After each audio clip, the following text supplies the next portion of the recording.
روزے رمضان شریف میں فرض ہیں، حج اپنے موقع پہ ذی الحجہ میں فرض ہے، زکوٰۃ سال میں ایک مرتبہ فرض ہے، لیکن کلمہ ایسی عبادت ہے، امیر ہو، غریب ہو، بیمار ہو، صحت مند ہو، عالم ہو، جاہل ہو، کوئی بھی انسان ہو، ہر بندے کو ہر حال میں اپنے دل میں اس کلمے کی تصدیق کرنی ضروری ہے، اور اس کو پڑھنے سے انسان کفر سے نکل کر اسلام کی حدوں میں داخل ہو جاتا ہے۔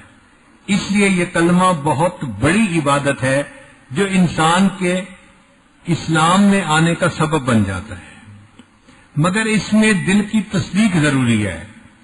اگر زبان سے کلمہ پڑھ لے، دل تصدیق نہ کرے تو پھر انسان صحیح معنوں میں مسلمان نہیں ہوتا۔ علامہ اقبال نے کہا، خرد نے کہہ بھی دیا لا الہ تو کیا حاصل، دل و نگاہ مسلمان نہیں تو کچھ بھی نہیں۔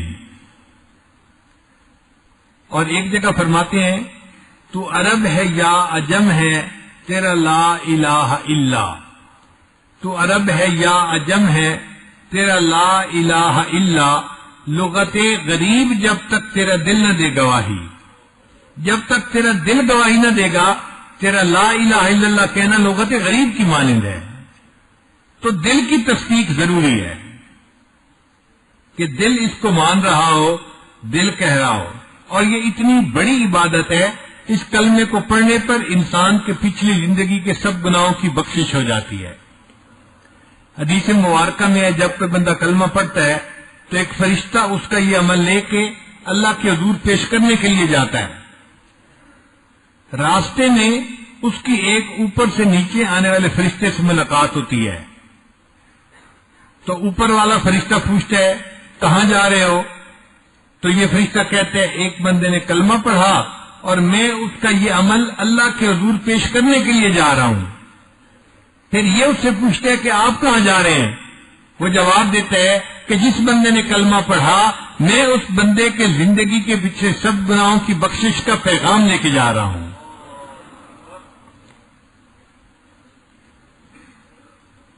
حضرت موسیٰ علیہ السلام کو طور پر جاتے تھے اور ان کی اللہ رب العزت سے ہم کلامی ہوتی تھی۔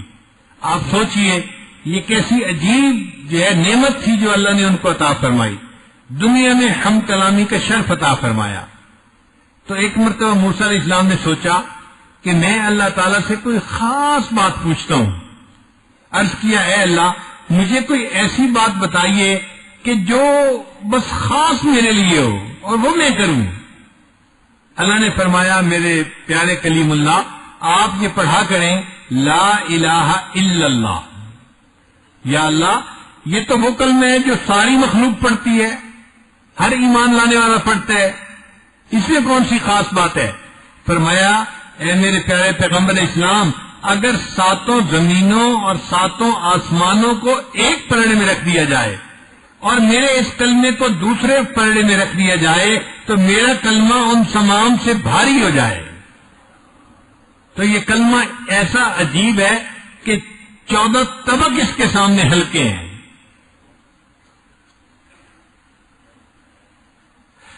یہاں سالک کے ذہن میں سوال پیدا ہوتا ہے کہ آخر ساتوں زمین اور ساتوں آسمانوں سے یہ کلمہ بھاری کیسے بن گیا؟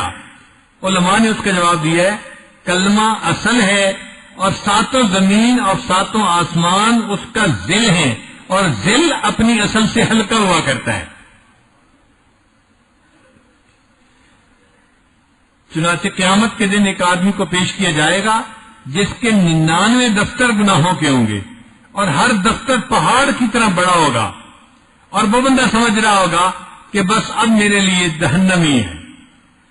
اللہ تعالیٰ فرمائیں گے، میرے بندے ہم تمہارے ساتھ ظلم نہیں کریں گے، تمہارا ایک عمل باقی ہے، وہ بھی ہم تمہارے نیکیوں کے پلڑے میں رکھیں گے۔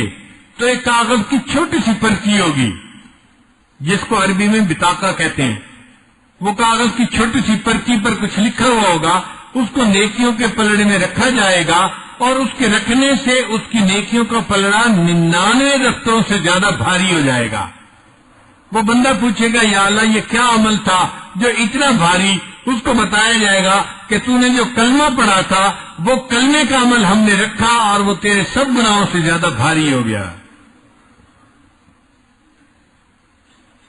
یہ جو لا الہ الا اللہ ہے نا، اس کے 12 حروف بنتے ہیں. لا الہ الا اللہ کے 12 حروف بنتے ہیں. چنانچہ علماء نے لکھا ہے کہ جو لا الہ الا اللہ کی تصدیق کرے گا، پڑھے گا، اللہ تعالیٰ اس کے بدلے 12 مہینوں کے سب گناہ معاف فرما دیں گے.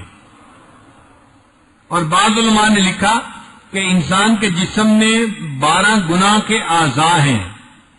2 پاؤں، 2 ہاتھ، 2 کان اور 2 آنکھیں، یہ 8 ہو گئے. اور باقی 4 اعضاء زبان، دل، دماغ اور شرمگاہ، تو یہ 12 اعضاء بن گئے. تو جو بندہ کلمے کا ورد کرتا ہے، اس کے 12 حروف کے صدقے اللہ تعالیٰ اس کے 12 اعضاء کے کیے ہوئے سب گناہوں کو معاف فرما دیتے ہیں. جہنم کے 7 دروازے ہیں. لہا 7 ابواب، قرآن مجید میں ہے، اس کے اللہ نے 7 دروازے بنائے ہیں. اور کلمے کے جو الفاظ ہیں وہ 7 بنتے ہیں. لا الہ الا اللہ محمد الرسول اللہ. تو سارے الفاظ کو ملائیں تو کتنے الفاظ بنے؟ 7 الفاظ بنے. تو جس بندے نے 7 الفاظ پر مشتمل یہ کلمہ پڑھ لیا، اللہ اس کے بدلے اس کے لیے جہنم کے 7 دروازوں کو بند کر دیں گے اور وہ انسان جہنم میں نہیں جائے گا.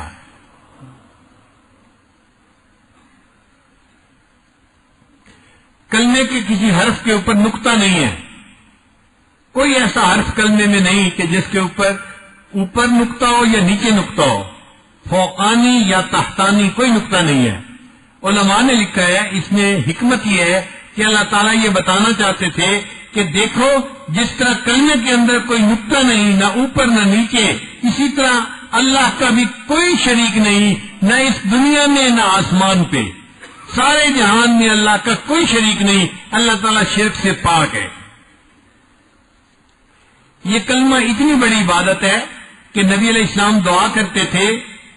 ایک صاحب تھے جو بنو کلب کے سردار تھے، ان کا نام تھا دہیہ کلبی. تو نبی علیہ السلام ان کے ایمان لانے کی خواہش فرماتے تھے، تمنا فرماتے تھے.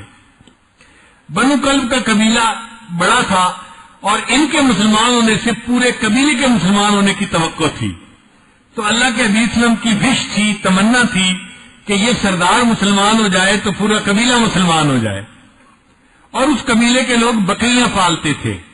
ہر گھر والے 200-400 بکریاں پالتے تھے. حدیث پاک میں ہے کہ جب پورے قبیلے کے لوگ بکریاں نکالتے تھے تو 2 پہاڑوں کے درمیان کی پوری وادی بکریوں سے بھر جایا کرتی تھی. ایک دن دہیہ کلبی نبی علیہ السلام کی خدمت میں حاضر ہونے لگے. جبریل علیہ السلام آئے، اے اللہ کے حبیب صلی اللہ علیہ وسلم تھوڑی دیر میں دہیہ کلبی آپ کے پاس حاضر ہو رہے ہیں. تو نبی علیہ السلام خوش ہو گئے. اتنے میں دہیہ کلبی بھی آ گئے. اللہ کے نبی صلی اللہ علیہ وسلم اٹھے اور آپ صلی اللہ علیہ وسلم نے اپنی چادر بچھائی اور کہا کہ دہیہ کلبی اس چادر کے اوپر بیٹھیے. نبی علیہ السلام نے فرمایا اذا اتاکم کریم قوم فاکرموہ، جب تمہارے پاس کسی قوم کا کوئی بڑا انسان آئے تم اس کا احترام کرو. دیکھو شریعت ہمیں یہ اخلاق سکھاتی ہے. اس میں مسلمان اور کافر کی کوئی تفریق نہیں. وہ اگر کسی قوم کا بھی بڑا ہے تم اس کا اکرام کرو. یہ کافر ہیں، نبی علیہ السلام کے پاس آئے، اللہ کے محبوب صلی اللہ علیہ وسلم نے ان کے لیے چادر بچھائی، دہیہ کلبی یہاں بیٹھو. مگر دہیہ کلبی کا تو دل بدل چکا تھا. انہوں نے اس چادر کو اٹھایا، اس کو چوم کے اپنے آنکھوں سے لگایا.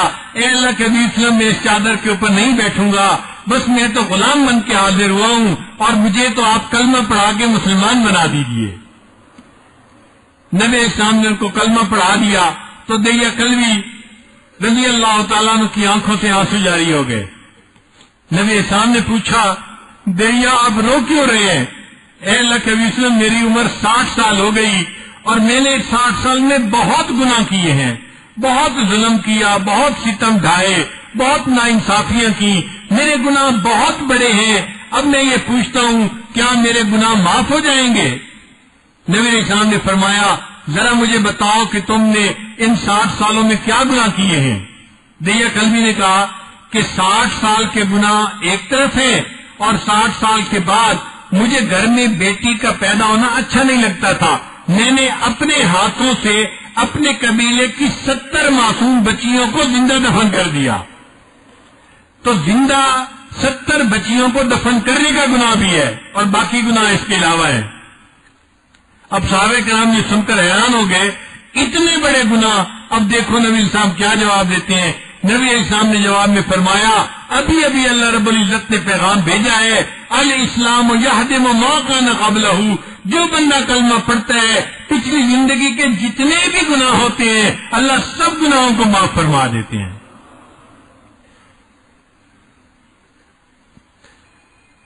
چنانچہ یہ کلمہ پڑھنا اس کو چھوٹا نہ سمجھیں، یہ بہت بڑا عمل ہے، اور اس پر ہم اللہ کے حضور شکر ادا کریں کہ اللہ آپ نے ہمیں زندگی میں کلمہ پڑھنے کی توفیق عطا فرمائی۔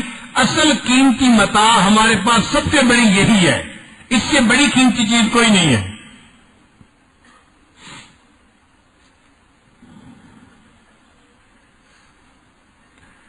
حضرت ابو ہریرہ رضی اللہ تعالیٰ عنہ ایک مرتبہ نبی اسلام کی خدمت میں حاضر ہوئے تو پتہ چلا کہ نبی اسلام تو گھر سے باہر تشریف لے گئے۔ بڑے حیران، مسجد بھی نہیں، گھر بھی نہیں، کہاں تشریف لے گئے؟ تو حضرت ابو ہریرہ نے ان کو ڈھونڈنے کے لیے نکلے۔ کسی نے بتایا کہ نبی اسلام تو بنو نجار کے باغ کے اندر تشریف فرمائے ہیں۔ ابو ہریرہ نے کہتے ہیں کہ میں گیا تو وہاں پر ایک پانی کی کھال گزرتی تھی، نالی گزرتی تھی، اس کے لیے دروازے میں ایک دیوار میں سوراخ بنایا گیا تھا۔ میں اس سوراخ میں سے سمٹ کے اندر گیا کہ میں جلدی نبی علیہ السلام کی زیارت کر لوں۔ جب اللہ کے حبیب صلی اللہ علیہ وسلم کی خدمت میں پہنچا تو نبی علیہ السلام نے فرمایا، ابو ہریرہ میرے پاس جبرائیل علیہ السلام تشریف لائے تھے اور انہوں نے آ کر یہ بتایا کہ جو بندہ بھی کلمہ پڑھ لے گا اللہ رب العزت کے اوپر ذمہ ہو جاتا ہے، اللہ تعالیٰ اس کو جنت عطا فرمائیں گے۔ ابو ہریرہ نے سب پوچھا، اے اللہ کے نبی صلی اللہ علیہ وسلم کیا یہ بات میں اور لوگوں کو بھی بتا سکتا ہوں؟ فرمایا ہاں بتا سکتے ہو۔ اے اللہ کے نبی صلی اللہ علیہ وسلم میں اگر جا کے ان کو بتاؤں گا لوگ میری بات تو نہیں مانیں گے، تو مجھے پروف کے لیے کوئی ثبوت دے دیجیے۔ تو نبی علیہ السلام نے اپنے دونوں نالین دے دیے، یہ میرے جوتے لے جاؤ اور دکھاؤ کہ میرا ثبوت ہے کہ جو کلمہ پڑھے گا اللہ اس کے بدلے اس کو جنت عطا فرمائیں گے۔ ابو ہریرہ کہتے ہیں کہ میں نے وہ جوتے لیے اور میں بڑا خوش کہ میں جا کے لوگوں کو بتاؤں کہ اللہ تعالیٰ نے اس کلمہ پڑھنے پر جنت کا وعدہ فرما لیا۔ کہتے ہیں کہ میں باہر نکلا، آگے حضرت عمر رضی اللہ عنہ بھی نبی اسلام کو تلاش کرنے کے لیے آ رہے تھے۔ میں نے کہا تمہیں پتہ ہے ایک نیا پیغام آیا ہے، کون سا؟ کہ جو کلمہ پڑھے گا اللہ تعالیٰ اس کو جنت عطا فرمائیں گے۔ وہ بھی عمر بن خطاب تھے، انہوں نے دونوں ہاتھوں سے اس طرح ان کے سینے پہ دھکا دیا کہ ابو ہریرہ پیچھے جا گرے۔ جب پیچھے گرے تو کہنے لگے کہ اچھا میں نبی اسلام کی خدمت میں جاتا ہوں بتانے کے لیے۔ ابو ہریرہ نبی اسلام کی خدمت میں پیش ہوئے اور پیچھے پیچھے عمر رضی بھی آ گئے۔ تو ابو ہریرہ نے بتایا، اے اللہ کے حبیب صلی اللہ علیہ وسلم آپ نے مجھے جو پیغام دے کے بھیجا تھا میں نے عمر فاروق کو سنایا، انہوں نے میرے ہاتھ پہ ایسے 2 ہاتھ مارے، میں پیچھے جا کے گرا۔ نبی اسلام نے فرمایا، عمر کیا تم نے ایسے کیا تھا؟ اے اللہ کے حبیب میں نے ایسے کیا تھا۔ عمر ایسے کیوں کیا تھا؟ تو عمر نے جواب دیا، اخشا ان یتکل الناس علیہا فخلہم یعملون۔ اے اللہ کے حبیب صلی اللہ علیہ وسلم مجھے یہ ڈر ہوا اگر یہ بات لوگوں کو بتا دی جائے گی پھر عمل کوئی نہیں کرے گا، ہر بندہ کہے گا کلمہ پڑھ لیا جنت مل جائے گی، آپ لوگوں کو عمل کرنے دیجیے۔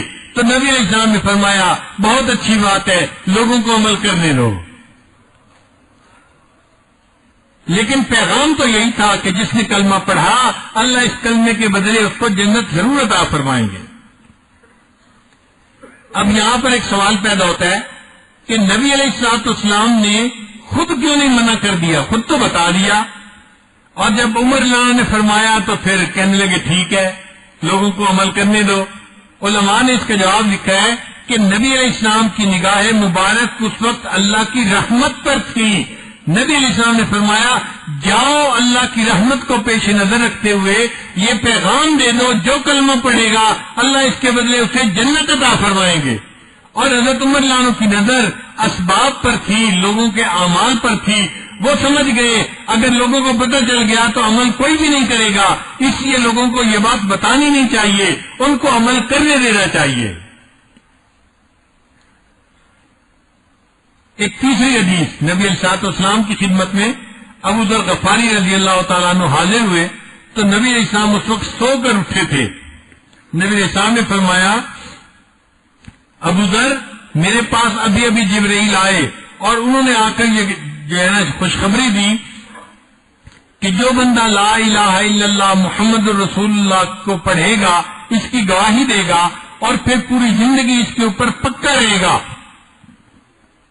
حتیٰ کہ اس کو اسی پر موت آ جائے گی، اس کے بدلے اللہ تعالیٰ اس کو جنت عطا فرمائیں گے۔ تو ابو ذر غفاری نے جب یہ سنا تو انہوں نے پوچھا، اے اللہ کے حبیب صلی اللہ علیہ وسلم، اگرچہ وہ شخص چوری بھی کرے اور زنا بھی کرے؟ نبی اسلام نے فرمایا، ہاں اگرچہ وہ شخص چوری اور زنا بھی کرے اللہ پھر بھی اس کو جنت عطا فرمائیں گے۔ انہوں نے پھر دوسری مرتبہ پوچھا، نبی اسلام نے یہی جواب دیا۔ انہوں نے تیسری دفعہ پوچھا، نبی اسلام نے یہی جواب دیا۔ انہوں نے چوتھی مرتبہ پوچھا، اے اللہ کے حبیب صلی اللہ علیہ وسلم، کلمہ گو بندہ اگرچہ زنا کرے، اگرچہ چوری کرے، پھر بھی اللہ جنت عطا فرمائیں گے؟ نبی اسلام نے آخری مرتبہ فرمایا، اللہ اس کو پھر بھی جنت عطا فرمائیں گے اگرچہ ابو ذر کی ناک خاک آلودہ ہو جائے۔ یعنی اگرچہ ابو ذر کو یہ بات اچھی نہ لگے، اللہ پھر بھی اس کو جنت عطا فرمائیں گے۔ چنانچہ حضرت شاہ اسماعیل شہید رحمت اللہ علیہ تقویت الایمان میں لکھتے ہیں، ذرا توجہ سے بات سنیے گا، فرماتے ہیں دنیا میں بڑے بڑے گناہگار گزرے ہیں، فرعون، حامان، نمرود، شیطان، یہ بڑے بڑے گناہگار ہیں۔ وہ فرماتے ہیں اگر ان سب کے گناہوں کا جمع کر لیا جائے، مجموعہ کر لیا جائے، اور کسی ایک بندے نے اتنے اکیلے گناہ کیے ہوں مگر وہ کلمہ پڑھے اور توحید کے اوپر قائم رہے، تو اللہ تعالیٰ اس کلمے کے بدلے اس بندے کے گناہ کو بھی معاف فرما دیں گے۔ ہمارے سلسلہ کے بزرگ امام ربانی حضرت مجدد ثانی رحمت اللہ علیہ فرماتے ہیں من قبل بلا علت ہی، جو قبول ہوا وہ بغیر علت کے قبول ہوا۔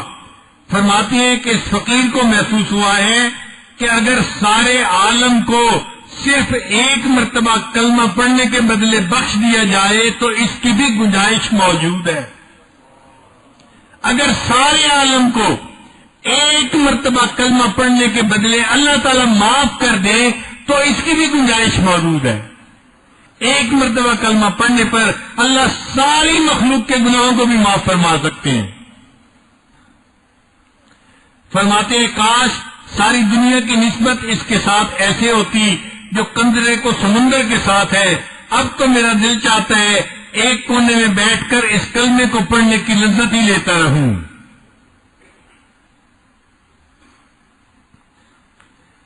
تو دل میں سوال پیدا ہوتا ہے کہ کلمہ پڑھنے پر اللہ کی اتنی رحمتیں کہ ایک مرتبہ کلمہ پڑھنے پر ساری خدائی کے گناہوں کو اللہ معاف کر سکتے ہیں۔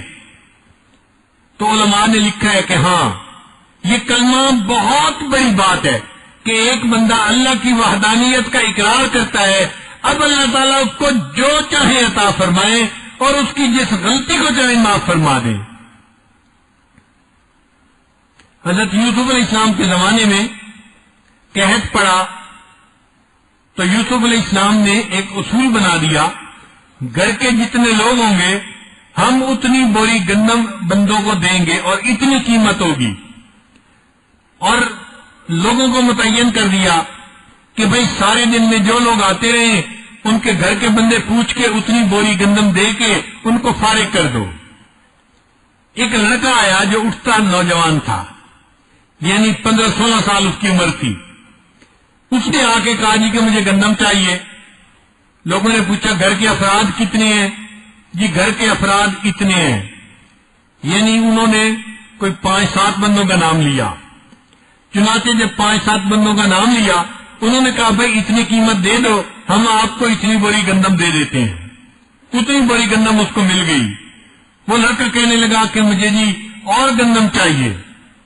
ان کا بھائی ہم تو ایک اصول کے مطابق گندم دیتے ہیں، اگر آپ کو اسپیشل فیور چاہیے تو یوسف علیہ السلام وہاں موجود ہیں، ان کے پاس جاؤ، ان کی جورسڈکشن میں ہے، وہ جس بندے کو جتنے چاہیں گندم دے دے، ان کا اختیار ہے۔ وہ نوجوان یوسف علیہ السلام کے پاس آ گیا، حضرت مجھے گندم چاہیے۔ بھائی لوگوں نے گندم نہیں دی، حضرت انہوں نے تو گھر کے بندوں کے مطابق 1 بوری پر ہیڈ ہمیں دے دی ہے، مگر مجھے اور چاہیے۔ اچھا بھائی 3 بوری اور لے لو، 10 بوری لے جاؤ۔ نہیں حضرت مجھے اور چاہیے۔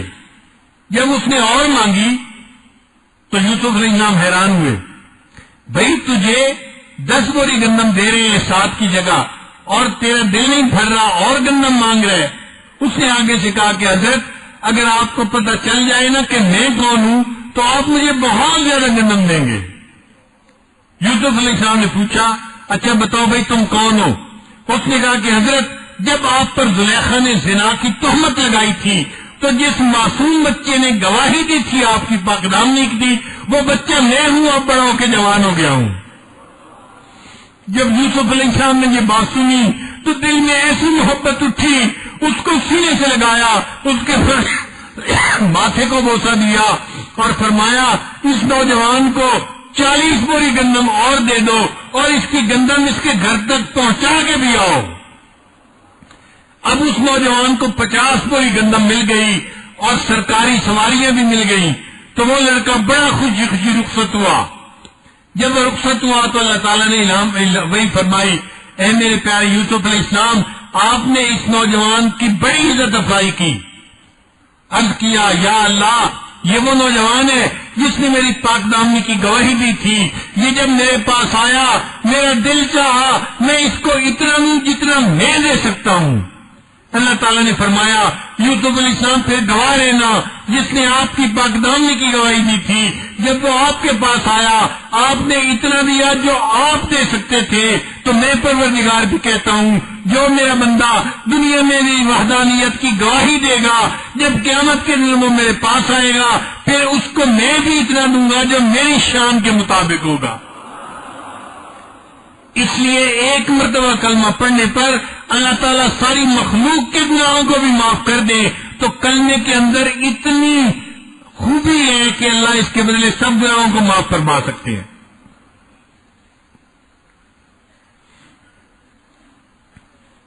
ویسے بھی اللہ رب العزت رحمان بھی ہیں رحیم بھی ہیں۔ رحمت کے صفت پر اللہ تعالیٰ کے 2 نام ہیں، رحمان اور رحیم۔ رحمان کا مطلب کہ جس کی رحمت اپنے پرائے ہر ایک کے اوپر ہو۔ آپ دیکھیے اللہ کی رحمت اپنوں پہ بھی ہے پرایوں پہ بھی ہے، وفاداروں پہ بھی ہے غداروں کو بھی ہے۔ کافروں کو کھانے کے لیے کون دیتا ہے؟ زندگی کس نے دی؟ صحت کس نے دی؟ دنیا میں سب کچھ کس نے عطا کیا؟ اللہ نے عطا کیا۔ تو اللہ تعالیٰ رحمان ہے، وفاداروں کو بھی دیتے ہیں غداروں کو بھی دیتے ہیں۔ اور ایک اللہ تعالیٰ اپنے ایمان والے بندوں کے اوپر خاص مہربان ہے، تو اس لیے ان کی صفت رحیم ہے۔ اس کی مثال یوں سمجھے، عورت فطرتاً بچوں کے اوپر مہربان ہوتی ہے لیکن اپنے بیٹے کے اوپر خاص مہربان ہوتی ہے۔ وہ جو بچوں پر مہربان ہے یہ رحمانیت کی صفت سمجھ لیجیے، اور وہ جو اپنے بیٹے پر مہربان ہے یا رحمت کرتی ہے تو یہ رحمت کی صفت ہے جو اس کے اندر ہے۔ تو اللہ تعالیٰ رحمان بھی ہیں اور رحیم بھی ہیں۔ بعض علماء نے اس کا یہ معنی لیا کہ نہیں، رحیم کہتے ہیں کہ جس کے پاس رحمت بے انتہا ہو، جس کی رحمت کا کوئی حد و حساب ہی نہ ہو، اس کو رحیم کہتے ہیں۔ اور رحمان اس کو کہتے ہیں کہ جس کی رحمت خرچ بھی بے انتہا ہو رہی ہو۔ یہ 2 الگ الگ خوبی ہوتی ہیں۔ ایک ہوتا ہے بندے کا مالدار ہونا، ضروری نہیں ہوتا کہ وہ مالدار ہے تو سخی بھی ہے، کنجوس بھی ہو سکتا ہے۔ اور ایک ہے بندے کا سخی ہونا، ضروری نہیں کہ یہ سخی تو ہے اور یہ مالدار بھی ہو، پلے کچھ نہیں تو سخاوت کیا کرے گی۔ ایک ہوتا ہے نہیں، مال بھی ہو اور بندے کے اندر سخاوت بھی ہو، یہ 2 چیزیں ہوں تو یہ عجیب ہوتی ہیں۔ اب اللہ تعالیٰ رحمان بھی ہے رحیم بھی ہے۔ رحمان کا مطلب کہ اللہ تعالیٰ نہیں، رحیم کا مطلب کہ اللہ تعالیٰ کی رحمت بے حد و حساب ہے، اور رحمان کا مطلب کہ اللہ کی رحمت خرچ بھی بے انتہا ہو رہی ہے۔ اب ایسی ذات جس کی رحمت کا یہ حال ہے، جب کوئی اس کی وحدانیت کی گواہی دے گا تو پھر اللہ تعالیٰ اس بندے کو کتنا عطا فرمائیں گے، آپ خود غور کر سکتے ہیں۔ کہتے ہیں کہ حاتم طائی کے پاس ایک فقیر آیا، اس نے کہا جی مجھے 5 دینار چاہیے۔ حاتم طائی نے اپنے بندے کو بلایا، اس کو 500 دے دو۔ تو وہ دینے والا بڑا حیران، مانگنے والے نے 5 مانگے تھے اور دینے والا 500 دینے کے لیے کہہ رہے۔ اس نے فقیر کو تو دے کے بھیج دیا۔ پھر حاتم طائی سے پوچھا، جناب جب اس نے مانگے 5 تھے، آپ نے 500 دینے کا حکم کیا۔ حاتم طائی نے کہا اس نے اپنے حاجت کے مطابق مانگا تھا اور میں نے اس کو 500 اپنے مقام کے مطابق عطا فرمایا۔ اگر دنیا کے سخی اتنا سخی ہو سکتا ہے، اللہ رب العزت تو احکم الحاکمین ہے، پھر اگر کوئی بندہ ان کی وحدانیت کی گواہی دے گا اللہ کتنا عطا فرمائیں گے، اس کا کوئی بندہ اپنے ذہن میں تصور بھی نہیں کر سکتا۔ اس لیے یہ کلمے کا پڑھنا بہت بڑی سعادت ہے، بہت بڑی نعمت ہے جو اللہ نے ہمیں عطا کی، ہمیں اس پر اللہ کا شکر ادا کرنا چاہیے۔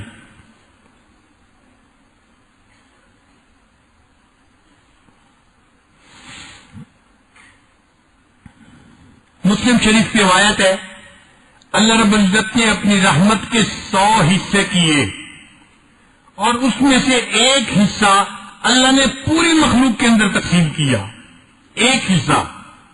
اب اس ایک حصے کے آگے کھربوں کھرب حصے بنے اور چھوٹے چھوٹے حصے سب انسانوں کو ملے، حیوانوں کو، پرندوں کو، سب کو ملے۔ آج دنیا میں جہاں محبت نظر آ رہی ہے یہ اسی رحمت کے چھوٹے سے حصے کی وجہ سے ہے۔ ماں بیٹے سے محبت کرتی ہے، باپ اولاد سے محبت کرتا ہے، خامد بیوی سے محبت کرتی ہے، بہن بھائی ایک دوسرے سے محبت کرتے ہیں، بھائی بھائی محبت کرتے ہیں، پڑوسی پڑوسی محبت کرتا ہے، دو دوست ایک دوسرے سے محبت کرتے ہیں۔ انسانوں میں بھی، حیوانوں میں بھی، چرندوں میں، پرندوں میں یہ جتنی محبت ہے یہ اللہ تعالیٰ کے ایک حصہ رحمت کی آگے کھربوں کھرب حصے میں سے ایک حصے کا جو ہے یہ اثر ہے۔ آپ سوچئے اس چھوٹے سے ایک حصے کا جو ریت کے ایک ذرے کے برابر ہے، ماں کے اندر اللہ نے وہ رحمت رکھی ہے، اب یہ ماں اپنے بیٹے پر کتنی مہربان ہوتی ہے۔ لوگ کہتے ہیں جی اللہ تعالیٰ کو 70 ماؤں کے برابر محبت ہے، بھائی یہ بات غلط ہے، ٹھیک نہیں ہے۔ 70 ماؤں کی محبت تو بہت تھوڑی ہے، ساری دنیا کی ماؤں کی، والدین کی، بھائیوں کی، بہنوں کی محبت جمع کی جائے، پھر جو حیوانوں میں محبت ہے اس کو جمع کریں، پھر جو پرندوں میں محبت ہے، ساری مخلوق کی محبتوں کو جمع کریں، وہ ایک حصہ ہے اور اللہ کے پاس 100 حصے رحمت ہے، اور اللہ قیامت کے دن ان 100 حصوں کے ساتھ اپنے بندوں پر مہربانی فرمائیں گے۔ کسی ماں کو کہے نا اپنے بچے کو آگ میں ڈالے، کوئی ماں مانے گی؟ خود مر جائے گی، اپنے بچے کو کبھی آگ میں نہیں ڈالے گی۔ اور حدیث پاک سے ثابت ہے، نبی علیہ السلام نے ایک مرتبہ ایک جگہ پڑاؤ فرمایا تو ایک عورت تھی جو وہاں روٹیاں پکا رہی تھی تنور پر۔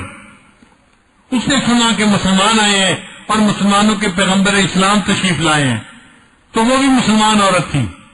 اس نے اپنی روٹیاں مکمل کی اور وہ نبی علیہ السلام کی خدمت میں حاضر ہو گئے۔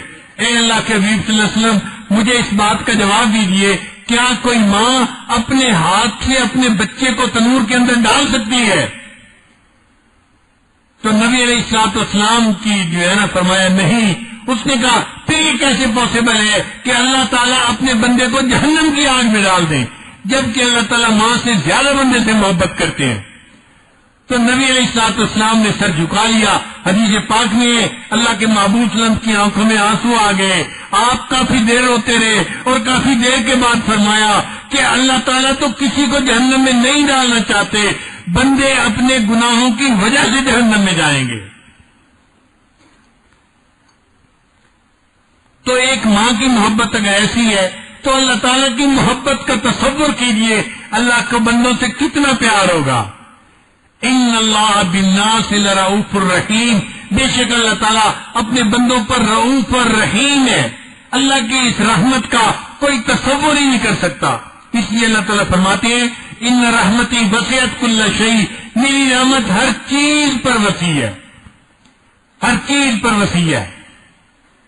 حتیٰ کہ حضرت قاری مطیب رحمۃ اللہ نے اپنی کتاب میں لکھا ہے کہ قیامت کے دن اللہ تعالیٰ اتنی رحمت فرمائیں گے، اتنی رحمت فرمائیں گے، ایک ایسا وقت آئے گا کہ شیطان کو بھی امید لگ جائے گی، اتنے بڑے بڑے گنہگار بخشے گئے تو میں بھی بخشا جاؤں گا، وہ بھی سر اٹھا کے دیکھے گا، شاید میری بھی بخشش کا اعلان کر دیا جائے۔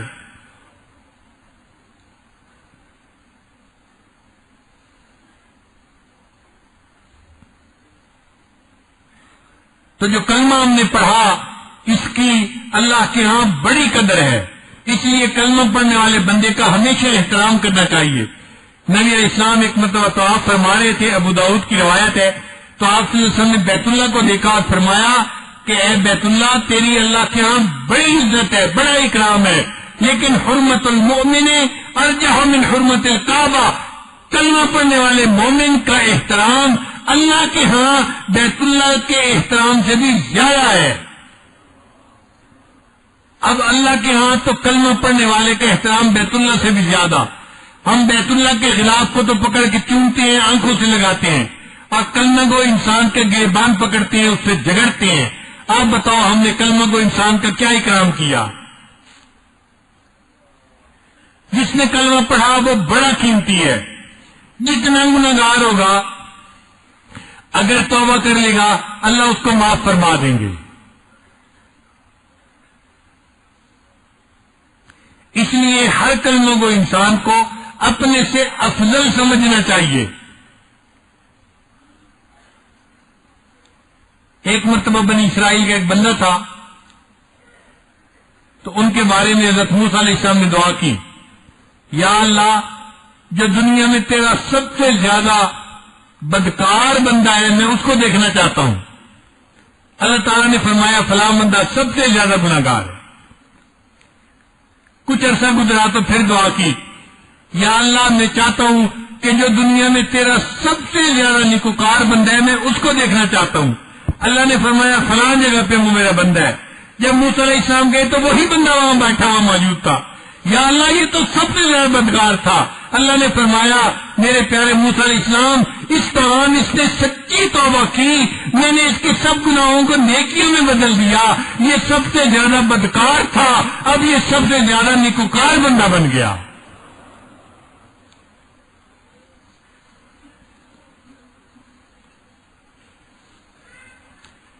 تو اللہ تعالیٰ نے یہ رحمت کے دو نام بسم اللہ میں استعمال فرمائے ہیں، بسم اللہ الرحمن الرحیم۔ امام راضی رحمۃ اللہ علیہ یہاں پہ ایک نقطہ لکھتے ہیں، فرماتے ہیں کہ اللہ تعالیٰ نے حضرت نوح علیہ السلام کو بسم اللہ صرف عطا کیے تھے، دو لفظ بسم اللہ۔ وہ بسم اللہ مجرہا پڑھتے تھے تو طوفان میں کشتی چل پڑتی تھی، اور بسم اللہ مرساہا پڑھتے تھے تو کشتی رک جاتی تھی۔ کسی بسم اللہ کے الفاظ سے آن بٹن بھی دب جاتا تھا اور اسی سے آف بٹن بھی دب جاتا تھا۔ تو وہ فرماتے ہیں کہ نوح علیہ السلام کو یہ دو لفظ ملے تھے، اور اس دو لفظوں میں ان کی کشتی دنیا کے اتنے بڑے طوفان میں سے پار نکل گئی۔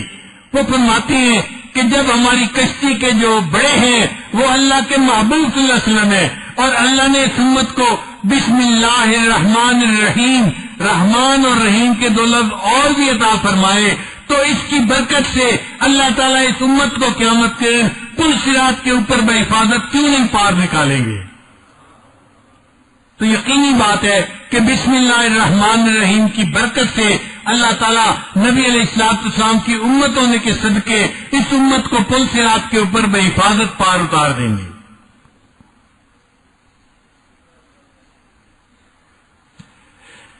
کلمے کا دوسرا حصہ ہے محمد الرسول اللہ۔ پہلا حصہ تھا لا الہ الا اللہ، اور دوسرا حصہ ہے محمد الرسول اللہ، نبی علیہ السلام کی رسالت کی تصدیق کرنا۔ اللہ تعالیٰ نے اپنے حبیب صلی اللہ علیہ وسلم کو دنیا میں رحمت للعالمین بنا کے بھیجا ہے۔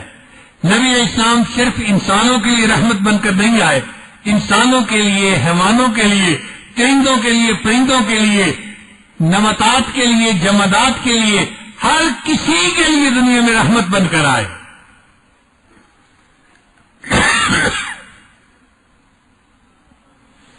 چنانچہ نبی علیہ الصلوۃ والسلام امت کے اوپر بہت شفیق تھے، بہت مہربان تھے. اللہ تعالیٰ تصدیق فرماتے ہیں حریص علیکم، یہ میرے محبوب تو آپ لوگوں کے اوپر بڑے حریص ہیں. بالمؤمنین رؤوف الرحیم، اور ایمان والوں کے ساتھ تو بڑے رؤوف اور بڑے رحیم ہیں. اب جن کی رافت اور رحمت کے تذکرے اللہ قرآن میں فرماتے ہیں، ان کو امت کے اوپر کتنی محبت ہوگی، کتنی مہربانی ہوگی. اس لیے اللہ کے حبیب صلی اللہ علیہ وسلم رات کے وقت میں امت کے لیے دعائیں کرتے تھے، یا رب امتی امتی پکارا کرتے تھے اور رویا کرتے تھے. کتابوں میں لکھا ہے کہ یہ وصف اللہ کے حبیب صلی اللہ علیہ وسلم کو حاصل تھا. پہلے انبیاء کے بارے میں یہ بات نقل نہیں کی گئی کہ وہ اپنی امتوں کے لیے راتوں کو رویا کرتے تھے. نبی علیہ السلام کے بارے میں ہے کہ وہ راتوں کو یا رب امتی کہہ کے رویا کرتے تھے. ایک دفعہ اللہ کے حبیب صلی اللہ علیہ وسلم اتنا روئے کہ آپ کے آنسو مبارک جو تھے وہ آپ کے سینے کے اوپر گرے اور کپڑا گیلا ہو گیا.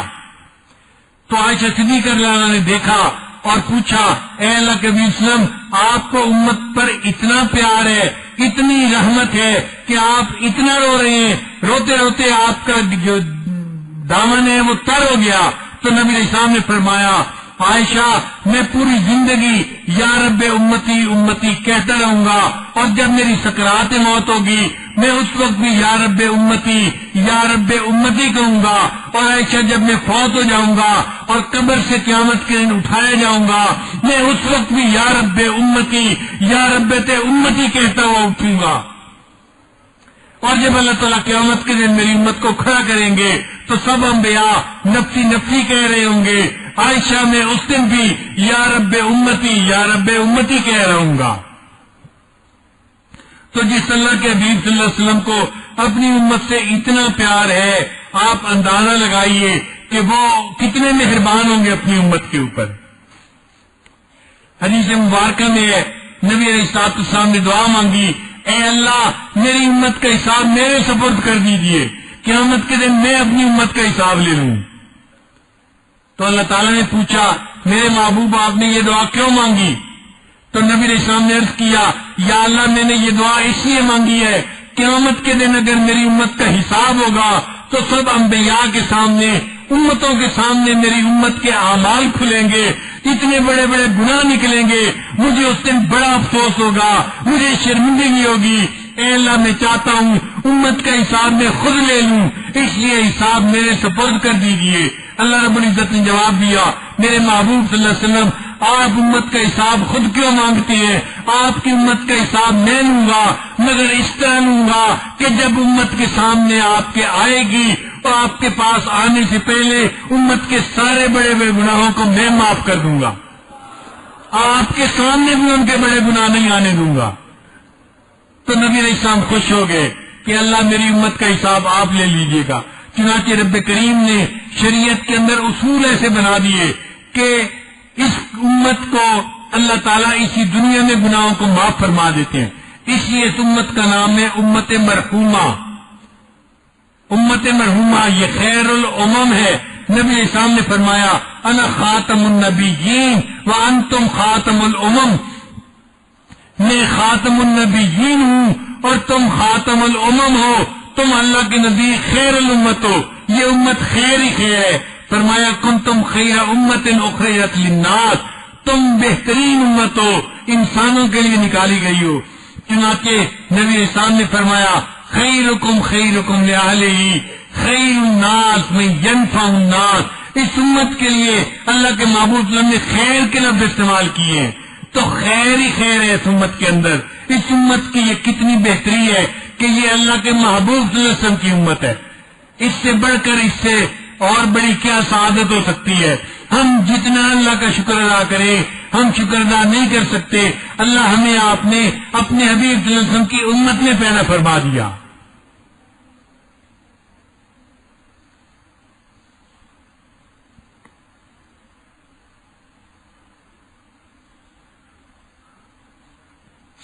شاعر نے کہا خدایا تو کریمی اور رسول تو کریم، سب شکر کے ہستین نیان دو کریم۔ اے اللہ آپ بھی کریم ہیں اور آپ کے حبیب صلی اللہ علیہ وسلم بھی کریم ہے، میں کتنا شکر ادا کروں، 100 بار شکر ادا کروں کہ میں دو کریموں کے درمیان ہوں۔ اللہ آپ بھی کریم ہیں، بخشنے والے ہیں، اور آپ کے محبوب صلی اللہ علیہ وسلم بھی کریم ہے۔ جب میں ان دو کریموں کے درمیان ہوں تو میں کتنا شکر ادا کروں، میں شکر ہی ادا نہیں کر سکتا۔ چنانچہ اللہ رب العزت ارحم الراحمین ہے، وہ بندے کے گناہ کو اسی دنیا میں معاف فرما دیتے ہیں۔ حدیث مبارک ہے، ذمہ داری سے بات عرض کر رہا ہوں، نبی علیہ السلام نے فرمایا اللہ تعالیٰ نے میری امت کے عذاب کو دنیا ہی میں رکھ دیا ہے۔ تمہیں آپس میں ایک دوسرے سے جو تکلیفیں پہنچتی ہیں اس کے بدلے اللہ تمہارے گناہ کو معاف کر دیتا ہے، اور قیامت کے دن تمہیں اس کا عذاب نہیں دیا جائے گا۔ یہ جو ایک دوسرے سے تکلیف پہنچتی ہے نا، حسد کی وجہ سے، دشمنی کی وجہ سے، یا ایک دوسرے کی بیوقوفی کی وجہ سے، تو اسی کو اللہ تعالیٰ قیامت کے دن گناہوں کا کفارہ بنا دیتے ہیں دنیا میں۔ اس لیے اگر بہو کو ساس تنگ کرے تو دکھی نہ ہو، بس یہی دل کو سمجھائے اللہ میرے قیامت کے عذاب کو دنیا ہی میں جو ہے وہ دے رہے ہیں، اور قیامت کے دن اللہ مجھے سرخرو فرمائیں گے۔ بہو ساس کو تنگ کرے، لڑائی کرنے کی ضرورت نہیں، یہی سمجھے یہ مجھے ٹف ٹائم دے رہی ہے، اس کے بدلے اللہ تعالیٰ قیامت کے دن میرے معاملے کو آسان فرما دیں گے۔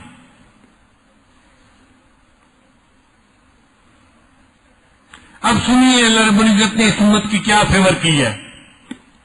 سب سے پہلی بات کہ جب کوئی بندہ اپنے دل میں نیکی کا ارادہ کرتا ہے، نیکی نہیں کی ہوتی، نیکی کا ارادہ کرتا ہے تو نیکی والا فرشتہ فوراً ایک نیکی نامہ اعمال میں لکھ لیتا ہے۔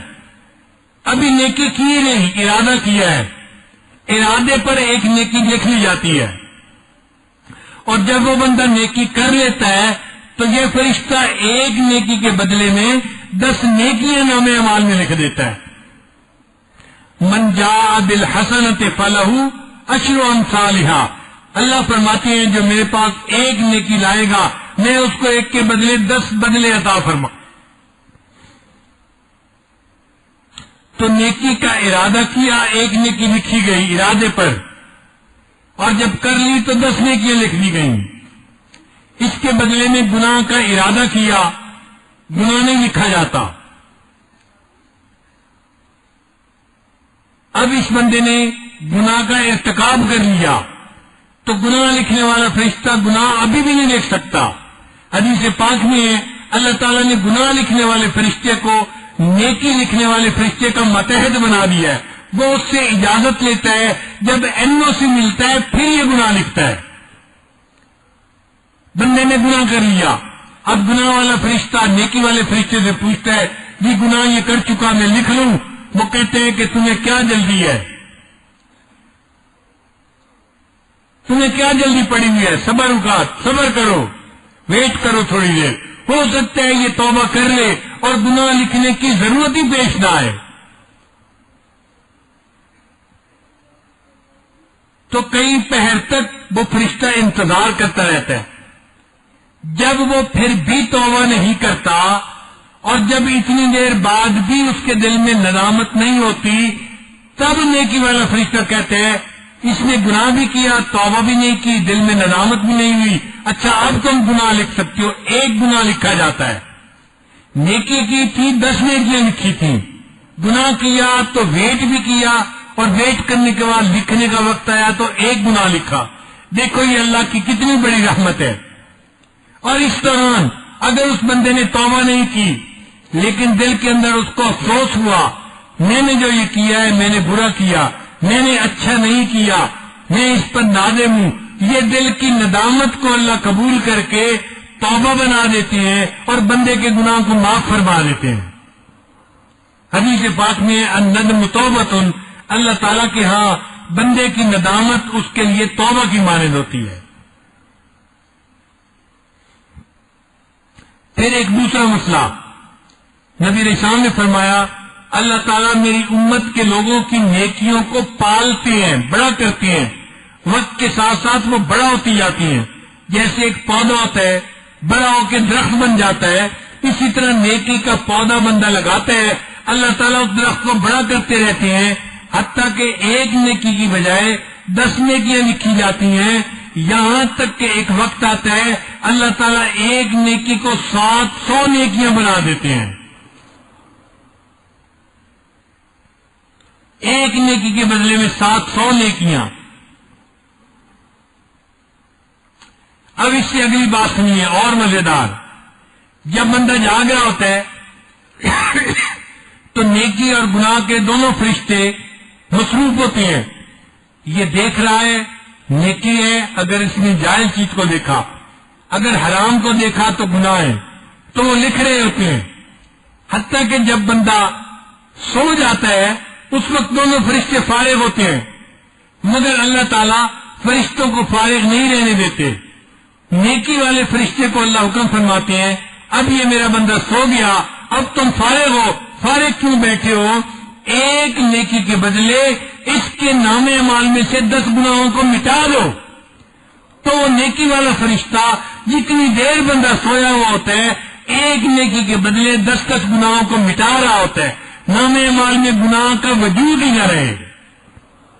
حدیث پاک میں نبی اسلام نے فرمایا جو بندہ سونے سے پہلے 33 مرتبہ سبحان اللہ پڑھتا ہے، 33 مرتبہ الحمدللہ پڑھتا ہے، 34 مرتبہ اللہ اکبر پڑھ کے پھر سوتا ہے، اس کی نیند کے دوران اللہ اس کے نام اعمال سے گناہوں کو مٹا دیتے ہیں۔ اس عمل کو باقاعدگی سے کرنا چاہیے تاکہ ہمارے نام اعمال میں سے گناہوں کو نکال ہی دیا جائے۔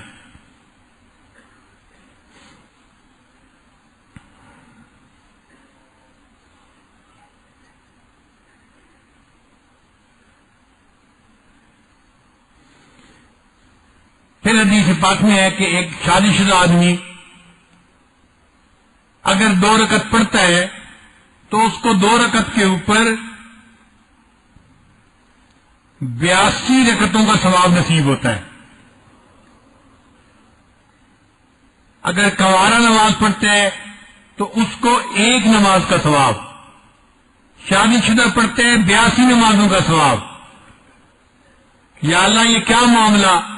تو فرمایا یہ اس لیے کہ شادی شدہ بندے کے اوپر حقوق اللہ بھی ہیں اور حقوق العباد بھی ہیں، بیوی بچوں کے حقوق بھی ہیں۔ جب یہ بیوی بچوں کے حقوق ادا کرتے ہیں کے بعد پھر اللہ کا حق ادا کرتا ہے، اللہ فرماتے ہیں میرا بندہ ڈبل ڈیوٹی دے رہا ہے، میں اس کی اجرت کو بڑھا دیتا ہوں۔ دنیا کی فیکٹریوں میں ہم نے دیکھا اوور ٹائم میں ڈبل پیمنٹ کی جاتی ہے، اللہ تعالیٰ بھی 21 نمازوں کی بجائے اس شادی شدہ بندے کے نام اعمال میں 82 نمازوں کا ثواب لکھوا دیتے ہیں۔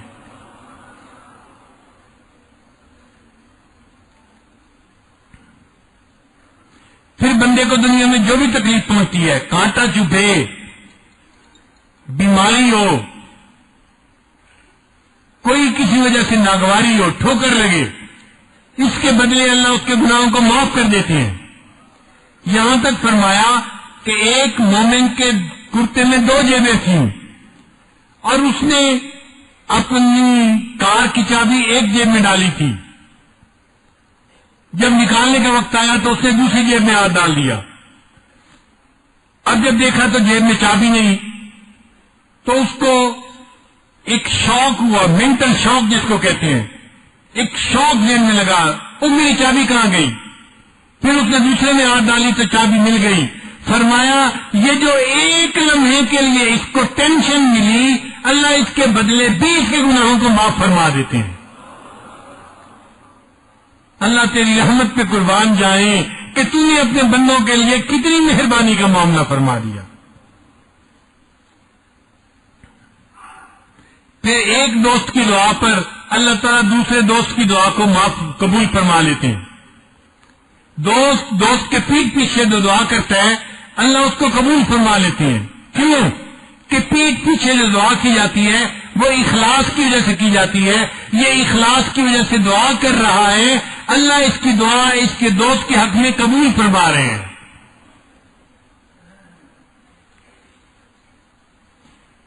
حدیث پاک میں آتا ہے جو بندہ اہتمام کے ساتھ وضو کر کے جمعہ کے دن مسجد میں آتا ہے اور جمعہ کی نماز ادا کرتا ہے، اللہ تعالیٰ پورے ہفتے کے سارے گناہوں کو معاف فرما دیتے ہیں. حدیث پاک میں آتا ہے جو بندہ رمضان شریف کے روزوں کو صحیح طرح سے رکھتا ہے اور پھر وہ پورا رمضان اللہ کی عبادت میں گزارتا ہے، اللہ تعالیٰ اس رمضان کے بدلے پورے سال کے گناہوں کو معاف فرما دیتے ہیں. علماء نے لکھا ہے کہ رمضان کی مثال یوسف علیہ السلام کی مانند ہے. یوسف علیہ السلام 12 بھائی تھے، احد عشر کوکبا 11 بھائی تھے اور 12 خود یوسف علیہ السلام تھے. تو 11 بھائیوں کے گناہوں کو اللہ نے یوسف علیہ السلام کی وجہ سے معاف کر دیا تھا. اب رمضان کا مہینہ یوسف علیہ السلام کی مانند ہے، اللہ رمضان کے روزوں کے بدلے باقی 11 مہینوں کے گناہوں کو بھی معاف فرما دیتے ہیں.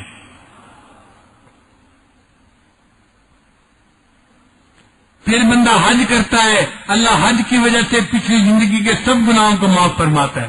حدیث پاک میں نبی السلام نے فرمایا جس بندے نے حج مبرور کیا رجا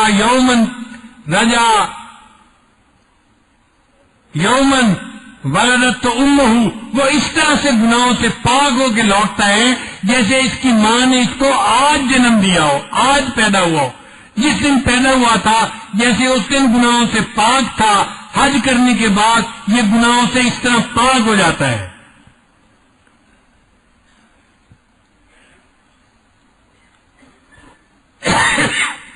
اب اتنی باتیں مردوں کے بارے میں بتائیں،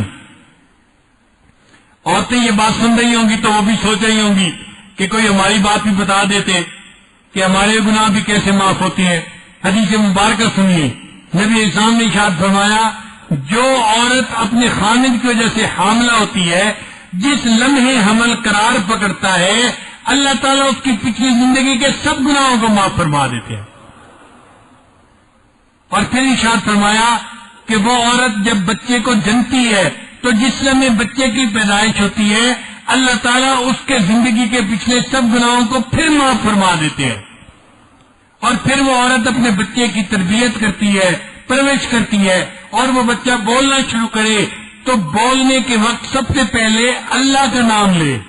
تو جو بچہ زندگی میں سب سے پہلے اللہ کا نام لے گا، اللہ تعالیٰ اس کے ماں باپ کے پچھلے سارے گناہوں کو پھر معاف فرما دیتے ہیں.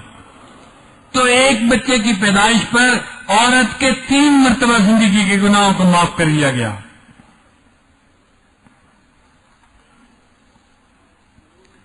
پھر جب لوگ عید کی نماز پڑھتے ہیں تو حدیث پاک میں آتا ہے کہ عید کی نماز پڑھنے کے بعد اللہ فرشتوں سے پوچھتے ہیں میرے یہ بندے کیوں اکٹھے ہیں؟ وہ جواب دیتے ہیں یا اللہ یہ مزدور ہیں جنہوں نے پورا 1 مہینہ مزدوری کی، ابھی آپ سے مزدوری مانگنے کے لیے اکٹھے ہوئے ہیں.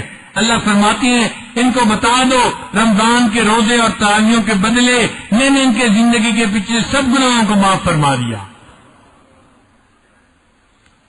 قوموا مغفورا لکم، حدیث کے الفاظ ہیں کھڑے ہو جاؤ بخشے بناؤ، میں نے تمہارے برائیوں کو تمہاری نیکیوں میں تبدیل فرما دیا.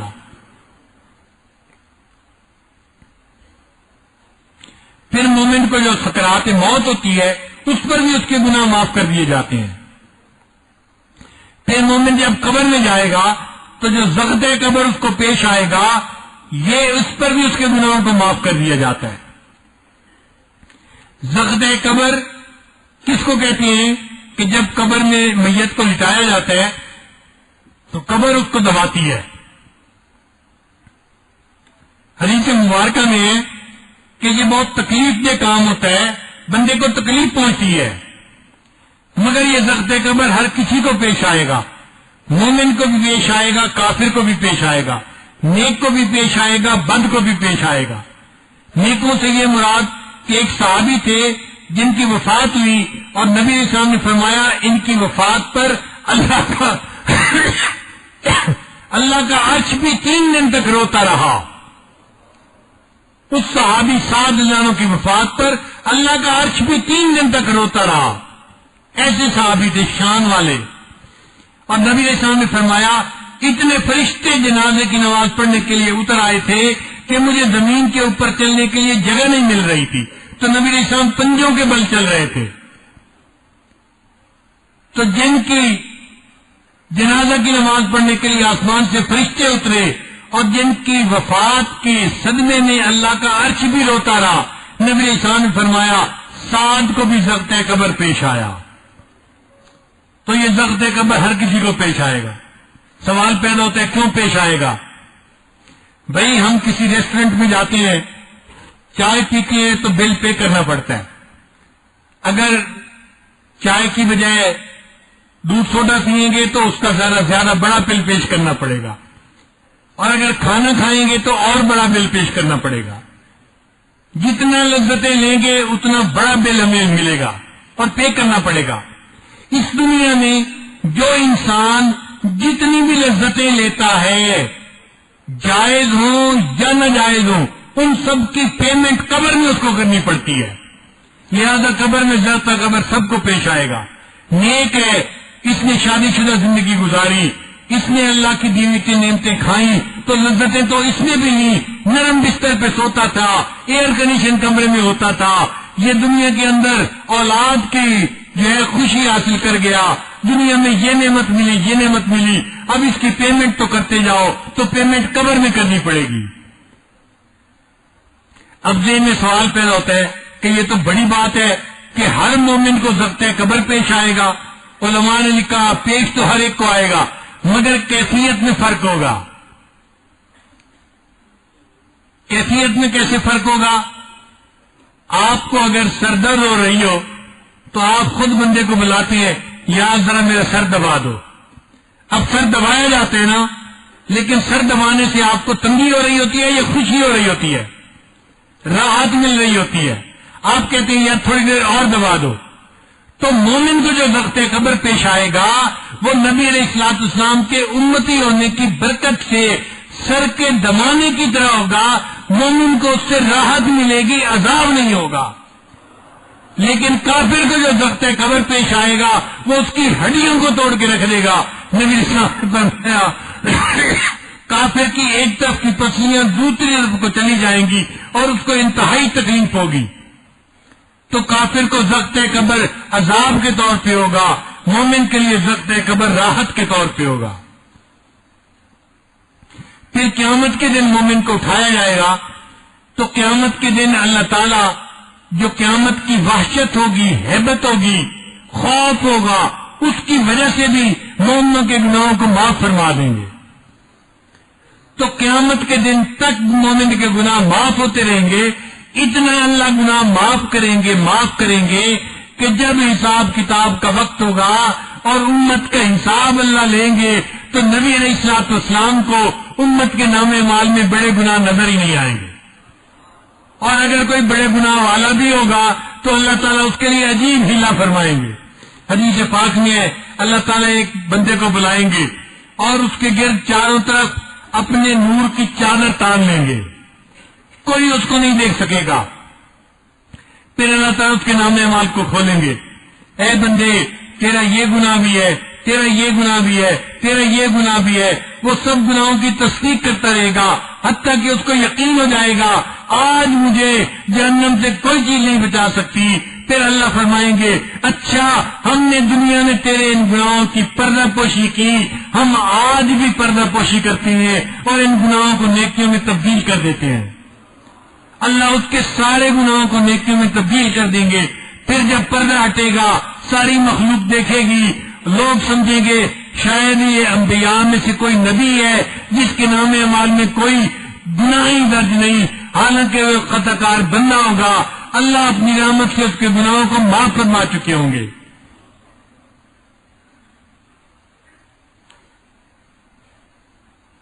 میرے سامنے ارشاد فرمایا میری امت کے ایک گناہگار کو اللہ تعالیٰ قیامت کے دن کھڑا کریں گے اور اس کو اپنے پاس بلا کے کہیں گے میرے بندے تو نے یہ گناہ بھی کیا، یہ گناہ بھی کیا، یہ گناہ بھی کیا۔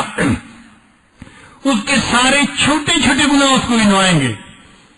اب جب چھوٹے چھوٹے گناہ گنوائیں گے تو وہ دل میں ڈر رہا ہوگا کہ میرے بڑے بڑے گناہ ابھی نہیں بتائے جا رہے۔ اللہ تعالیٰ سارے چھوٹے چھوٹے گناہ گنوانے کے بعد کہیں گے اچھا میرے بندے ہم نے تیرے ان گناہوں کو نیکیوں میں تبدیل کر دیا۔ جب اللہ فرمائیں گے ہم نے تیرے ان گناہوں کو نیکیوں میں تبدیل کر دیا، وہ بندہ فوراً کہے گا اللہ ابھی تو میرے اور بڑے بڑے گناہ بھی باقی ہے، حدیث مبارکہ میں نبی علیہ السلام یہ بات فرمانے کے بعد کھل کھلا کے ہنسے. صحابی کہتے ہیں کہ نبی علیہ السلام کے حلق میں جو کوا ہوتا ہے میں وہ بھی دیکھ رہا تھا. نبی علیہ السلام اتنا اونچا ہنس رہے تھے اس حدیث کو سنا کے کہ جب چھوٹے چھوٹے گناہ بنائیں گے پھر تو چپ رہے گا، جب کہیں گے نیکیاں بنا دی کہے گا اللہ میرے تو بڑے بڑے گناہ ابھی باقی ہیں ان کو بھی نیکیاں بنا دیجیے. اللہ ان گناہوں کو بھی نیکیوں میں تبدیل فرما دیں گے. تو اس امت کے ساتھ اللہ کا قیامت کے دن عجیب معاملہ ہوگا. ایک نیکی کی وجہ سے اللہ تعالیٰ 2 گناہگاروں کو جنت عطا فرمائیں گے، ایک نیکی کی وجہ سے. حدیث پاک میں ہے ایک بندہ ہوگا اس کے پاس ایک نیکی تھوڑی ہوگی، ایک گناہ زیادہ ہوگا. فرشتے کہیں گے اگر تو تیرے پاس یہ نیکی اور ہوتی تو گناہ اور نیکی برابر ہو جاتے، ہم تمہیں اللہ کی رحمت سے جنت بھیج دیتے. اب گناہ زیادہ ہے نیکی کم ہے، ہم تمہیں جنت نہیں بھیج سکتے، تمہیں جنت جانا پڑے گا. وہ کہے گا اچھا کیا میں نیکی کسی سے لے سکتا ہوں؟ فرشتے کہیں گے اللہ کے حکم سے ہاں تم لے سکتے ہو تو لے لو. وہ ماں سے مانگے گا، باپ سے مانگے گا، بیوی سے مانگے گا، بھائی سے مانگے گا، کوئی نیکی دینے کے لیے تیار نہیں ہوگا. وہ بندہ بڑا پریشان ہوگا، آج کوئی جو ہے مجھے نیکی دینے کے لیے تیار نہیں. وہ روئے گا اور زارو قطار کھڑا رو رہا ہوگا. اس وقت ایک گنہگار اس کے پاس سے گزرے گا، پوچھے گا کیوں رو رہے ہو؟ کہے گا مجھے ایک نیکی کی ضرورت ہے، نہ ماں نے دی، نہ باپ نے دی، نہ بھائی نے، نہ بیوی نے، نہ بچوں نے، نہ کسی رشتے دار نے، سب نے انکار کر دیا، میں اس پہ رو رہا ہوں. اب وہ بندہ سوچے گا اچھا میرے نام اعمال میں ایک نیکی ہے، تم لے لو اور جنت میں چلے جاؤ. ایک نیکی اس کو دے دی جائے گی. فرشتے اعلان کریں گے آج کے دن ایک بندے نے ایک نیکی دوسرے کو دے دی، یہ چونکہ انوکھا کام ہوگا. اعلان کیا جائے گا، اللہ تعالیٰ فرشتوں سے پوچھیں گے کون ہے وہ بندہ جو اتنا سخی ہے آج کے دن میں نیکی دوسرے کو دے رہا ہے؟ وہ بندہ پیش کیا جائے گا جس نے ایک نیکی دی تھی. اللہ فرمائیں گے تو اتنا سخی کہاں سے آ گیا، تو نے اپنی نیکی دوسرے کو دے دی. وہ کہے گا یا اللہ ایک ہی تو نیکی نام اعمال میں تھی اور کچھ تھا ہی نہیں، میں نے جہنم میں جانا ہی تھا، میں نے سوچا میں تو جا ہی رہا ہوں، میری یہ نیکی اس کے کام آ جائے. اللہ فرمائیں گے اچھا تو جہنم جا رہا ہے لیکن تو نے اتنی سخاوت کا معاملہ کیا، بھائی کے دکھ کا احساس کیا. اگر تو اتنا احساس کرتا ہے میں ارحم الراحمین ہوں، میں احساس کرتا ہوں میں تم دونوں کو جنت عطا فرما دیتا ہوں. ایک نیکی کے بدلے 2 بندوں کو اللہ جنت عطا فرمائیں گے. اور پھر ایک عجیب معاملہ ہوگا، 2 بندوں کو اللہ تعالیٰ بلائیں گے اور ان کے نام اعمال کو دیکھیں گے تو گناہ زیادہ ہوں گے. اللہ فرمائیں گے تم جاؤ دونوں جہنم میں، تمہارے گناہ بہت ہیں. اب یہ سنتے ہی ان میں سے ایک جو ہے وہ جہنم کی طرف دوڑنا شروع کر دے گا اور دوسرا جو ہوگا وہ تھوڑا چلے گا پھر پیچھے مڑ کے دیکھے گا، پھر چلے گا پھر پیچھے مڑ کے دیکھے گا. اللہ ان دونوں کو بلا لیں گے، میرے بندو میں نے جب کہا جاؤ جہنم میں تو تم میں سے ایک تو بھاگ پڑا. بھئی بھاگنے والے بتاؤ تم بھاگے کیوں؟ یا اللہ ساری زندگی میں نے آپ کے حکموں کو توڑا، اب آپ کا حکم ہوا جاؤ جہنم میں، میرے دل میں خیال آیا میں آپ کے اس حکم کو تو پورا کر لوں، یہ سنتے ہی سے جہنم کی طرف بھاگ پڑا میں آپ کے حکم کی فرمانبرداری کر لوں. اللہ فرمائیں گے اچھا اگر تم مجھے اتنا عظیم سمجھتا ہے جاؤ جہنم کی بجائے تمہیں جنت عطا کر دی گئی. پھر اللہ دوسرے سے پوچھیں گے تم یہاں جہنم کا حکم ہوا 2 قدم چلتا تھا پیچھے مڑ کے دیکھتا تھا، پھر چلتا تھا پھر پیچھے مڑ کے دیکھتا تھا، تیرا یہ عمل کیوں ہے؟ وہ کہے گا یا اللہ ساری زندگی میں نے آپ کی رحمت ہی کا معاملہ دیکھا، ساری زندگی آپ کی رحمت کو دیکھتا رہا. اے اللہ آج آپ نے اگرچہ حکم دے دیا جاؤ جہنم میں چلتا تو تھا پھر پیچھے مڑ کے دیکھتا تھا، شاید آپ کو میرے اوپر ترس آ جائے، پھر چلتا تھا پھر پیچھے مڑ کے دیکھتا تھا شاید ترس آ جائے. اللہ فرمائیں گے اگر تم میری رحمت کا اتنا انتظار تھا جاؤ میں نے تمہیں بھی جنت عطا فرما دی. تو اللہ رب العزت کی رحمت کتنی ہے ہم اپنے ذہن میں اس کا تصور بھی نہیں کر سکتے.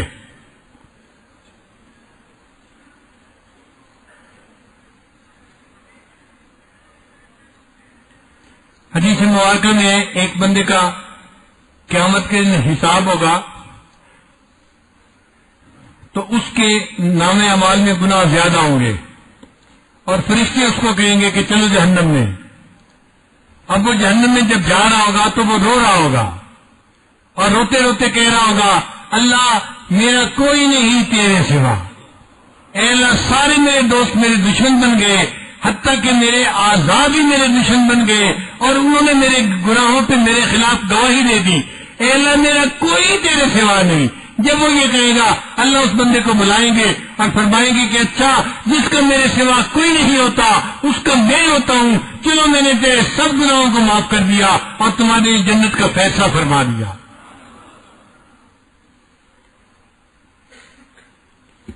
کتابوں میں ایک واقعہ لکھا ہے, ایک آدمی گنہگار تھا, اس نے اپنے بچوں کو وصیت کی کہ جب میں مر جاؤں نا تو مجھے غسل دینا اور میرے بالوں کے اوپر خشک آٹا لگا دینا. اللہ رب العزت کی حضور پیشی ہوئی. اللہ تعالیٰ نے اس سے پوچھا میرے بندے بتا تو نے یہ اپنے بچوں کو کیوں وصیت کی تھی؟ اس نے کہا یا اللہ میں نے علماء سے یہ سنا تھا سفید بالوں سے آپ کو حیا آتی ہے. گناہ میں نے بڑے کیے تھے مگر میں نے سر پہ آٹا اس لیے لگوا لیا کہ میرے ان سفید بالوں پہ آپ ترس فرما لیں گے. اللہ فرمائیں گے اچھا میرے بندے اگر تجھے میری رحمت کا اتنا احساس تھا چل میں نے تیرے بھی سب گناہوں کو معاف فرما دیا. اللہ کی یہ رحمت اتنی زیادہ ہے. کتابوں میں لکھے ایک بندہ تھا گنہگار تھا اور اس کو قبر میں دفن کیا گیا تو قبر میں اس کو عذاب ملا.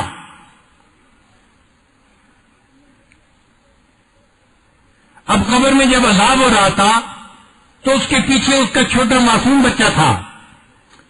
وہ معصوم بچہ ذرا بڑا ہوا تو اس کی بیوی نے اپنے بچے کو مدرسے میں داخل کروا دیا. جب مدرسے میں داخل کروایا تو بچے کو قاری صاحب نے کہا کہ پڑھو بسم اللہ الرحمن الرحیم. وہ چھوٹے سے معصوم بچے نے اپنی معصوم زبان سے پڑھا بسم اللہ الرحمن الرحیم. جیسے ہی اس نے یہ پڑھا اللہ نے اس کے باپ کے قبر کے عذاب کو معاف فرما دیا. فرشتوں نے پوچھا یا اللہ اس کو تو قبر میں عذاب ہو رہا تھا آپ نے معاف کیوں کروا دیا؟ اللہ نے فرمایا کہ اس کے معصوم بچے نے بسم اللہ الرحمن الرحیم کہا تو میرے رحمت نے اس کو پسند نہ کیا. معصوم بچہ تو بسم اللہ پڑھ رہا ہو اور میں اس کے باپ کو قبر میں عذاب دے رہا ہوں.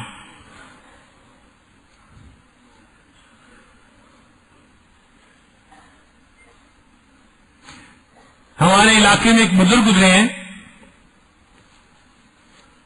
دیہات میں رہتے تھے اور ان کی ذمہ داری تھی یعنی زمینیں تھیں فصل اگاتے تھے اور شیخ طریقت بھی تھے.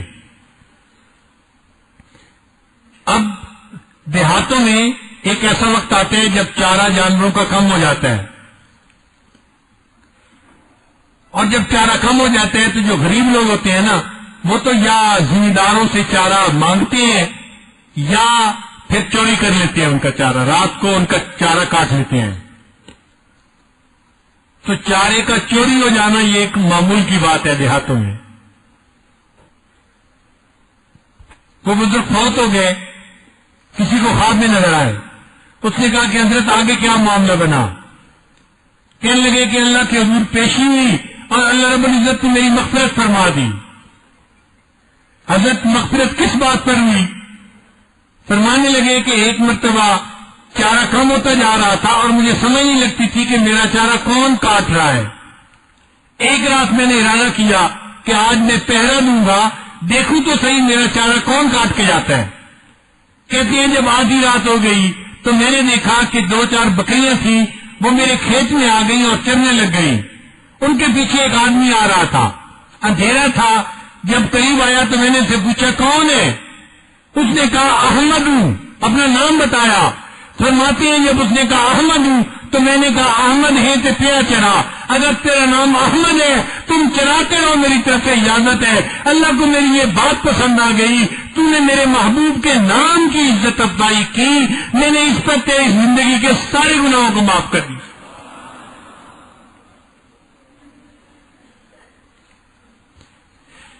ایک محدث کی وفات ہو گئی، خواب میں نظر آئے۔ یہ خواب کوئی شرعی دلیل نہیں ہوتے، لیکن تسلی کے لیے احادیث کے مضمون کو تقویت پہنچانے کے لیے بیان کیے جا رہے ہیں، کیونکہ احادیث میں پہلے آپ کے سامنے بیان کر چکا ہوں۔ تو کسی نے پوچھا کہ حضرت کیا بنا؟ فرمانے لگے مغفرت ہو گئی۔ کس بات پر؟ فرمانے لگے کہ میں بیٹھا ہوا حدیث لکھ رہا تھا، کتابت کر رہا تھا۔ آج کے دور میں تو ایسے پین ہوتے ہیں نا، آپ لکھنا شروع کریں تو پورا صفحہ لکھے، اٹھانے کی ضرورت نہیں ہوتی۔ پہلے وقت میں قلم دوات ہوتی تھی، تو دوات سے سیاہی لگانی پڑتی تھی ہر لفظ کے لیے، پھر قلم پہ سیاہی لگاؤ پھر لکھو۔ وہ فرمانے لگے کہ میں نے دوات میں قلم ڈالی اور سیاہی لگائی، لکھنا چاہتا تھا، ایک مکھی قلم کی نوک کے اوپر آ کر بیٹھ گئی۔ تو میرے دل میں خیال آیا یہ پیاسی ہوگی، اس کو پینے دے، تو میں نے قلم کو تھوڑی دیر روک لیا، 1 سیکنڈ وہ بیٹھی اور اڑ گئی، چلی گئی۔ میں نے لکھنا شروع کر دیا، میرا یہ عمل اللہ کو پسند آ گیا، تو نے ایک مکھی کی پیاس کا احساس کیا، اس پر میں نے تیری زندگی کے سب گناہوں کو معاف فرما دیا۔ زبیدہ خاتون اللہ کی ایک نیک بندی تھی اور وقت کے بادشاہ کی بیوی تھی، فرسٹ لیڈی تھی اپنے ملک کی۔ اس نے نہریں زبیدہ بنوائی تھی جس سے لوگوں نے بہت فائدہ لیا۔ اس کے بارے میں آتا ہے کہ وہ اس کی وفات ہو گئی، کسی نے خواب میں دیکھا تو اس نے پوچھا زبیدہ کیا بنا؟ کہ میری اللہ نے میری مغفرت فرما دی۔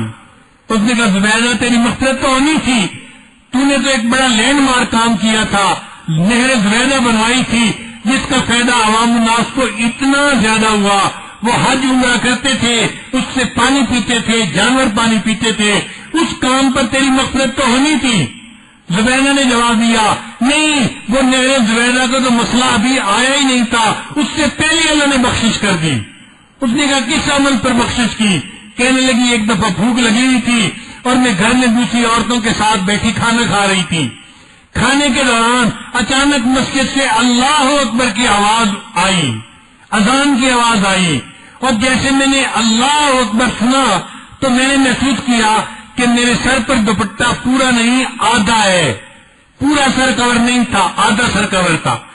تو میں نے اپنا لقمہ جو کھانا چاہتی تھی اس کو رکھ دیا، پہلے پورے سر کو ڈھانکا کہ اللہ کا نام لیا جا رہا ہے، پھر لقمہ کھایا، اللہ کو میرا یہ عمل پسند آیا، تو میرے نام کی عظمت کی وجہ سے لقمے کھانے میں جو تھوڑی دیر تاخیر کی، میں نے اس پر تیری زندگی کے سب گناہوں کو معاف کر دیا۔ اب یہ اعمال دیکھنے میں کتنے چھوٹے چھوٹے ہیں، لیکن اللہ کی رحمت کا معاملہ ایسا ہی ہوگا قیامت کے دن۔ اس کی وجہ کیا ہوگی کہ یہ امت مرحومہ ہے، اللہ تعالیٰ نے رحمت فرما دی ہے۔ اس امت کے گناہوں کو اللہ تعالیٰ چاہتے ہیں کہ دنیا ہی میں معاف ہو جائیں، قبر میں معاف ہو جائیں، معاشر میں حساب سے پہلے معاف ہو جائے، اور جب نبی علیہ السلام کے سامنے حساب لیا جائے تو امت کے گناہ سامنے پیش ہی نہ کیے جائیں۔ اسی لیے قیامت کے دن اس امت کے بہت لوگوں کو اللہ تعالیٰ عرش کا سایہ عطا فرمائیں گے۔ اب آپ ذرا سن لیجیے، علماء نے تقریباً 80 اعمال لکھے ہیں کہ جن کو کرنے والے کو قیامت کے دن عرش کا سایہ ملے گا۔ بعض احادیث میں 7 اعمال ہیں، اور ٹوٹل جمع کیا جائے تو محدثین نے 80 اعمال جمع کیے ہیں جس پر انسان کو قیامت کے دن عرش کا سایہ ملے گا۔ اس میں سے کوئی 15-20 وقت کے حساب سے دیکھتے ہوئے میں نے لکھ لی ہے تاکہ اندازہ ہو جائے کہ ان اعمال پر بھی اللہ تعالیٰ قیامت کے دن عرش کا سایہ عطا فرمائیں گے۔ پہلا عمل امام عادل، جو بندہ بادشاہ ہو، وقت کا حاکم ہو اور اس کے اندر عدل اور انصاف کی صفت ہو، اللہ تعالیٰ اس کو قیامت کے دن عرش کا سایہ عطا فرمائیں گے۔ پھر دوسرے نمبر پر وہ نوجوان جو جوانی میں اپنے اللہ کی عبادت کرتا ہو، کتنی کرتا ہو یہ نہیں کہا گیا، شاب نشا فی عبادت اللہ، وہ نوجوان جو اللہ کی عبادت میں لگا ہوا، اس کو مزہ آتا ہو۔ الحمدللہ یہ وہ صفت ہے جس کی وجہ سے ان مجالس کے اکثر نوجوان قیامت کے دن اللہ تعالیٰ کی مہربانی سے عرش کے سائے کے نیچے ہوں گے. پھر جس شخص کا دل مسجد کے اندر اٹکا ہوا ہو، جس کو مسجد میں جانے کا شوق ہو، مسجد میں وقت گزارنے کا، اس کا دل چاہے میں جاؤں ابھی زور میں، اثر میں، مغرب میں، وہ مسجد میں جائے اور دل مسجد میں اٹکا ہو، فرمایا مسجد میں دل اٹکا ہونے کی وجہ سے اللہ اس کو قیامت کے دن عرش کا سایہ عطا فرمائیں گے. پھر وہ دو بندے جو اللہ کی رضا کے لیے ایک دوسرے سے محبت کرتے ہوں گے. اب آپ بتائیے ہمارا آپس میں جو محبت کا تعلق ہے یہ کسی بزنس کی وجہ سے ہے یا خاندان کی وجہ سے یا کسی اور وجہ سے ہے؟ یہ کس وجہ سے ہے؟ یہ محبت کا تعلق اللہ کے لیے ہے. اللہ کے حبیب صلی اللہ علیہ وسلم فرماتے ہیں جو اللہ کے لیے ایک دوسرے سے محبت کریں گے اللہ اس وجہ سے ان کو قیامت کے دن دونوں کو عرش کا سایہ عطا فرمائیں گے. اور جو بندہ اس طرح صدقہ کرے کہ دائیں ہاتھ سے صدقہ کرے تو بائیں ہاتھ کو پتہ نہ چلے، کسی غریب کی مدد کرے، کسی مدرسے میں دے یا کسی اور ضرورت کی چیز کے اوپر جو لوگوں کی ہو اس پر لگائے اور خاموشی سے لگائے، تشہیر نہ کرے، اس خفیہ صدقہ کرنے پر اللہ اس کو قیامت کے دن عرش کا سایہ عطا فرمائیں گے. اور جو بندہ تنہائی میں اپنے گناہوں کو یاد کر کے رو پڑا اور اس کی آنکھوں میں سے آنسو ٹپک پڑے، اللہ تعالیٰ تنہائی میں رونے کی وجہ سے اس بندے کو قیامت کے دن عرش کا سایہ عطا فرمائیں. اب بتائیے گنہگار سے گنہگار بندہ بھی کئی مرتبہ تنہائی میں اللہ کے سامنے روتا ہے. آپ کسی کو کیسے کم نظر سے دیکھ سکتے ہیں؟ وہ بڑا گنہگار صحیح، شرابی صحیح، زانی صحیح، جتنا بدکار صحیح، لیکن ہو سکتا ہے کبھی تنہائی میں اللہ کے سامنے رو پڑا ہو اور اس کے رونے پر اللہ نے اس کے لیے عرش کے سائے کا فیصلہ کر دیا ہو. پھر فرمایا اگر کوئی بندہ کسی کو قرض دے اور جو قرض لینے والا ہے وہ دے نہ سکے وقت پہ اور وہ آ کر کے جن میں تھوڑی اور مہلت دے دے اور یہ بندہ کہ اچھا میں نے آپ کو اور مہلت دے دی، یہ جو مہلت دینے والا ہے اس عمل کی وجہ سے اللہ اس کو عرش کا سایہ عطا فرمائیں گے. اور وہ بندہ جو تجارت کرتا ہو اور تجارت میں سچ بولتا ہو، سچ بولنے کے بنا پر اللہ اس کو قیامت کے دن عرش کا سایہ عطا فرمائیں گے. اور وہ بندہ جو رات کے اندھیرے میں مسجد میں جاتا ہو، عشاء کی نماز اندھیرے میں ہوتی ہے، فجر کی نماز اندھیرے میں ہوتی ہے، جو بندہ یہ دو نمازیں مسجد میں جماعت کے ساتھ پڑھنے کا اہتمام کرتا ہوگا یہ اندھیرے میں مسجد کی طرف جانے والا ہے، اس پر اللہ اس کو عرش کا سایہ عطا فرمائیں گے. پھر حدیث پاک میں ہے کہ جو بندہ کسی یتیم کی پرورش کرے گا اللہ تعالیٰ یتیم کی پرورش کرنے پر اس بندے کو قیامت کے دن عرش کا سایہ عطا فرمائیں. اور ایک اور مزے کی بات سنیے کہ جو بندہ جلدی ترس کھانے والا ہوگا، جس کو جلدی رحم آ جائے گا، جو جلدی دوسرے کو معاف کر دینے والا ہوگا، جلدی معاف کر دینے کی صفت کی وجہ سے اللہ اس کو قیامت کے دن عرش کا سایہ عطا فرمائیں گے. اور جو بندہ صلہ رحمی کرنے والا ہو، صلہ رحمی سے کیا مراد؟ رشتہ داروں سے اچھا تعلق رکھنے والا، بنا کے رکھنے والا، خوشی غمی میں ان کا ساتھ دینے والا، جو صلہ رحمی کرنے والا ہوگا اس عمل کی وجہ سے اللہ اس کو قیامت کے دن عرش کا سایہ عطا فرمائیں گے. اور جو بندہ اپنے لیے پسند کرے وہی اپنے بھائی کے لیے پسند کرے، اس صفت کی وجہ سے اللہ اس کو بھی قیامت کے دن عرش کا سایہ عطا فرمائیں گے.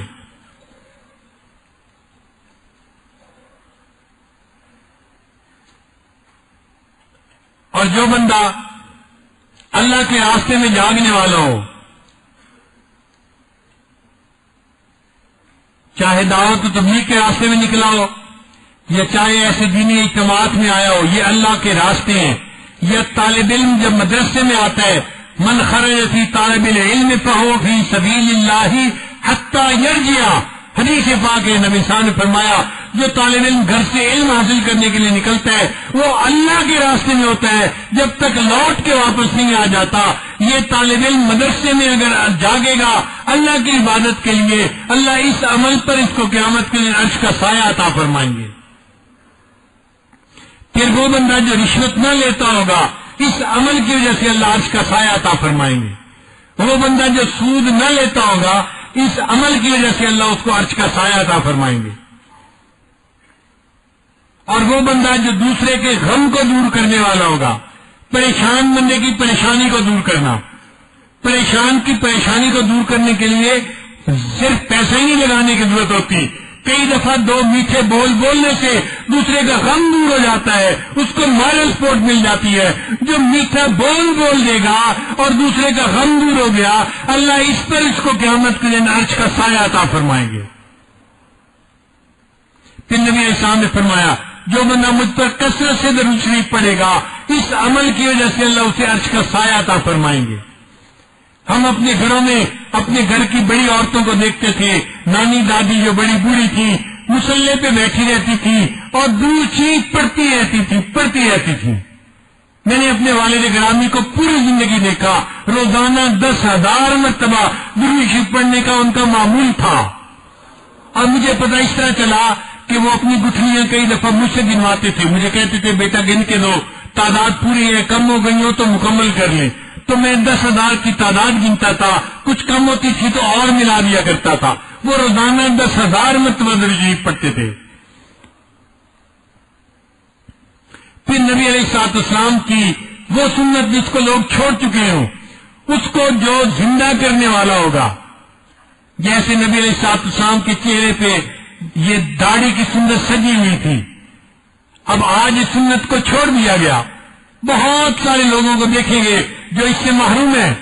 جو بندہ ایسی سنت کو اپنائے گا، حدیث پاک میں ہے اللہ اس پر عمل کرنے کی وجہ سے اس کو قیامت کے دن عرش کا سایہ عطا فرمائیں گے. پھر جو بندہ بار بار نماز کا وقت دیکھے گا، ظہر کا وقت ہوا یا نہیں، عصر کا وقت ہوا یا نہیں، گھر کے اندر ایک کیلنڈر لگوانا چاہیے جس میں نمازوں کے اوقات لکھے ہوئے ہوں تاکہ عورتیں، مرد، بچے، بوڑھے سب موقع پہ نماز کا وقت اس میں دیکھ سکیں. یا پہلے وقتوں میں لوگ سورج کو دیکھتے تھے اور وقت دیکھا کرتے تھے. میں اپنے والد کو دیکھتا تھا، اس زمانے میں گھڑیاں بھی عام نہیں ہوتی تھی، وہ تہجد کے وقت نکل میں باہر آسمان کو دیکھتے تھے. تو میں پوچھتا تھا ابو آپ کیا دیکھ رہے ہیں؟ وہ کہتے تھے میں ستاروں کو دیکھ رہا ہوں. ابو کیوں دیکھ رہے ہیں؟ فرماتے ہیں میں دیکھتا ہوں کہ کیا تہجد کا وقت ختم ہو گیا یا نہیں ہو گیا. انہوں نے ستاروں کے نام رکھے ہوئے تھے، اگر یہ اس جگہ پر ہو تو تہجد کا وقت ختم ہو جاتا ہے.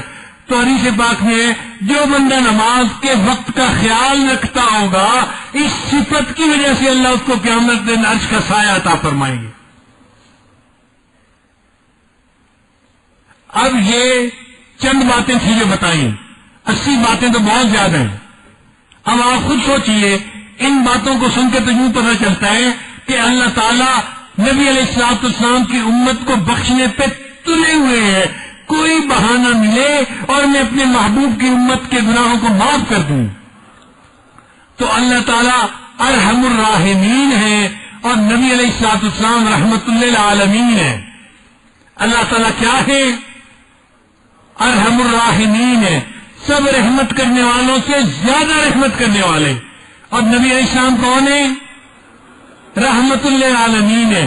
اور یہ امت مرحومہ ہے جس امت کے اوپر اللہ نے رحم فرما دیا، اس لیے اللہ تعالیٰ نے اس امت کی بخشش کو آسان فرما دیا.